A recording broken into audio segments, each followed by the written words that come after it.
एक बात याद रखें कि कभी कभी बुरे विचार आना स्वाभाविक है। ये अपनी परेशानी को पहचानने, उसे स्वीकार करने का संभावित एक अकेला तरीका है। बहुत बार आप ऐसा मान लेते हैं कि आप अकेले ही हैं जिसे ऐसी मुश्किल हो रही है, या फिर आप जिस स्थिति से गुजर रहे हैं उसे कोई नहीं समझ सकता। लेकिन बुरे विचार जीवन का एक हिस्सा हैं, और सबसे महत्वपूर्ण बात, वो चले भी जाएंगे। मन में बुरे ख्याल उठने की वजह से खुद को मत कोसें, क्योंकि इसमें आपकी कोई गलती ही नहीं है। इसमें मेरी गलती है, मुझे ऐसा नहीं सोचना चाहिए था, या मुझे इस ख्याल से नफरत है। इस तरह की बातों का इस्तेमाल मत करें।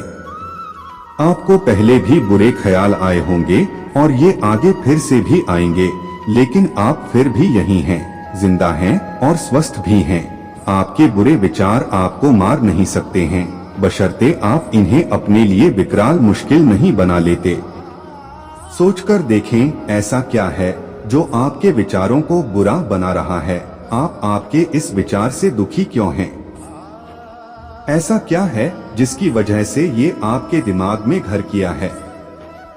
अक्सर बुरे विचार इसलिए भी बने रहते हैं क्योंकि आप गिल्टी, गुस्सा या फिर अपने भविष्य को लेकर अनिश्चित महसूस कर रहे होते हैं। इसलिए आप किस वजह से उन्हीं विचारों में अटके हुए हैं, उस वजह को जानना परेशानी को समझने और उससे बचने के तरीके को समझने में मदद कर सकता है। मुश्किल विचारों के पीछे की कुछ आम वजहों में ये शामिल हैं। कुछ गहरी सांसों के जरिए अपने विचारों को धीमा करें। जब आपके दिमाग में अचानक कोई बुरा विचार आता है तो चिंता या घबराहट होना स्वाभाविक है, लेकिन उस विचार पर रुकने या उसे ठीक करने की अपनी इच्छा का विरोध करें। आप जो भी कर रहे हैं उसे रोकने के लिए 30 सेकंड का वक्त लें और कुछ गहरी लंबी सांसें लें। एकदम फौरन किसी भी तर्कहीन या चरम निष्कर्ष पर कूदने के बजाय विचार को संबोधित करने के लिए अपने आप को एक पल दें। अगर आप अभी भी नर्वस महसूस कर रहे हैं तो 15 तक काउंट करने की कोशिश करें। आप चाहें तो कुछ देर के लिए कलर कर सकते हैं, रिलैक्सिंग म्यूजिक सुन सकते हैं या फिर कुछ पढ़ भी सकते हैं। वैकल्पिक रूप से बाहर निकल जाएं। खुद को कमरे से बाहर कर लें या फिर अपने मन को साफ करने के लिए छोटी सी वॉक पर जाकर देखें। खुद से पूछें कि आपको क्यों ऐसे नेगेटिव या बुरे विचार आ रहे हैं। एक बार आपके विचार धीमे हो जाएं और आपके दुखी होने के कारण के बारे में सोच लें, फिर वक्त है खुद से ये सवाल करने का कि आपके विचार आखिर क्यों इतने नेगेटिव हैं। पूछने लायक कुछ अच्छे सवालों में ये शामिल हैं। उस पल में बने रहें। यदि कोई स्थिति आदर्श नहीं है या कठिन है, तब भी आप ठीक हो सकते हैं। आपको आपके बुरे विचारों को खुद पर हावी नहीं होने देना है। आप भविष्य पर काबू नहीं पा सकते हैं और आप अतीत को भी काबू में नहीं कर सकते हैं।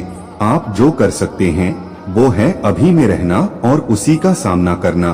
ज्यादातर कई बुरे विचार इस तथ्य को भूल जाने और आने वाली भविष्यवाणियों या अनुमानों के बारे में सोचने से शुरू होते हैं। अपने विचारों को संभावना में रखकर देखें। एक बुरे विचार के लिए आपकी प्रारंभिक प्रतिक्रिया उसे पैमाने से बाहर करने की होगी। मुझे दूसरी महिला को देखकर लालच हुई, मैं शायद अपनी बीवी से प्यार नहीं करता, मेरे बॉस को मेरा प्रेजेंटेशन अच्छा नहीं लगा, अब मुझे नौकरी से निकाल दिया जाएगा, हर किसी के पास में एक अच्छी कार है, मैं शायद एक सफल इंसान नहीं हूँ। इस तरह के विचार न केवल साधारण हैं, ये अक्सर ही गलत साबित होते हैं। इतना याद रखें कि आप पूरी दुनिया की नजरों का एकमात्र केंद्र नहीं हैं और आपकी जिंदगी में मौजूद ज्यादातर परेशानियों का आपकी खुशी से दूर दूर तक कोई लेना देना नहीं है। जिस चीज से आपको राहत मिलने वाली हो, खुद को किसी ऐसी ही खास चीज से डिस्ट्रैक्ट करने की कोशिश करें। अपने मन को परेशानी से हटाने के लिए या फिर खुद को एक नजरिया देने के लिए किसी ऐसी चीज के ऊपर अपना मन लगा लें जिसे आप जानते हैं और जिसे आप पसंद भी करते हैं। अच्छी याद से जुड़ी किसी चीज के बारे में सोचना आपके अच्छे विचारों को एक नजरिया दे सकता है। चीजें हमेशा से इतनी बुरी नहीं रही हैं और न ही वो भविष्य में भी बुरी ही होने वाली हैं।